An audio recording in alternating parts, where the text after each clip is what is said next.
You know, this really does put me in mind of the 1936 abdication. You know, the king that gave everything up for the woman that he loved. Oh yes, and this particular story, literally regarding Prince Harry and the former cable TV actress Meghan Markle, well, definitely has shades of that. As ever, let me explain. Morning, nice to see you, chums. Thank you so much for joining me today. And by the way, thank you for getting involved in the story regarding the former royal known as Prince Andrew, the Duke of York, and that alleged tape. As I said, a lot of people got very debatable about it. My thing is this, you know, I talk to the highest people known to this. Trust me, you know, I have very good contacts, as many of you know. And the thing is, it's a sort of ludicrous thing to think that in this climate, somebody would hold back such rather explosive information. And when you consider over the years, as I've said, you look at things like, you know, Sophie, the Duchess of Edinburgh, she was caught out by the News of the World, as was, of course, Duchess Fergie, trying to sell access to her husband at the time.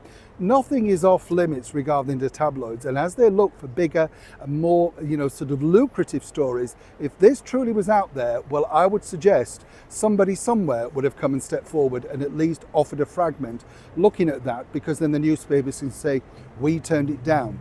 You see how the tabloids and the mainstream media work. That is what I know so far. This is what I know about this. As ever, let me explain. Morning, good to see you. We haven't had a wave, have we? Nice to see you. Thank you again for joining me, and welcome back one and all brand new subscribers. You know, this really, when you think about it, it could have all ended far, far better. Prince Harry has had, one might say, a bit of a hell of a week to conclude it, really, because literally, some also would suggest that he lost the thing that he truly liked, which was being part of that charity sent to Bali. Apparently very close to his heart. And as the Mail decided to report, I wonder how they got this information, of course. The bottom line is that apparently it really upset him to the point he didn't truly know what he was going to do or which way he was going to turn. And I can truly understand that, because, as I said, these things that he's had for many years are now crumbling. There are rumblings, literally, with Wellchild and Invictus, and rightly so, because suddenly, when you become the story, you're not the charity, and there lies your problem. Now, what sources told me, and this is absolutely spot on, right, Harry and Meghan, that this literally could have been averted very, very simply. As many of you know, it was all regarding this particular instance where Meghan and Harry rocked up at that polo match and decided, without much of an invitation with regarding Serena Williams too, to sort of commandeer it, right? You can dress it up any way you want, but they commandeered the whole thing. And this was for his polo series Netflix, right?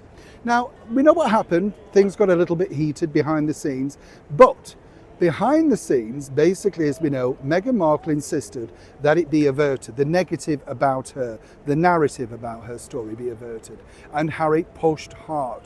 There was a point where everybody on the side of the charity, and as ever I have to say allegedly, was quite willing to draw a line under it and say, let's just move on, it's not worth the fight, we can carry on working together. But no, this was pushed long and hard. And where this gets interesting, truly, is the fact that Harry clearly, and you know, whichever way you want to look at it, literally gave this up for the honour, some people might say, of his wife, because he felt that that was, you know, better for him to stand up for than the loss of what was coming. And as I told you previously, Harry never truly believed that he would be wiped off from this particular deal. I think he believed in his mind that eventually this would blow over and he was the bigger draw. Centre Bali couldn't really work without him. After all, it was something started in his late mother's honour. Everything was in the corner, as it were. Now it's imploded. And a source tells me that Harry literally cannot believe that it's now in tatters. The thing that he loved, admired, really wanted to push ahead, well, the bottom line is it's gone. And literally, the person that he pushed hard for is sitting beside him. Now, according to that source, it's not really occurred to Meghan exactly just what Harry's lost. Simply, she's ploughing on with what she's doing, and Harry now has to pick up the pieces. And it's interesting because, as I said at the start of this video, this is very similar, isn't it, to what, you know, the king who abdicated in 1936 for the woman that he loved.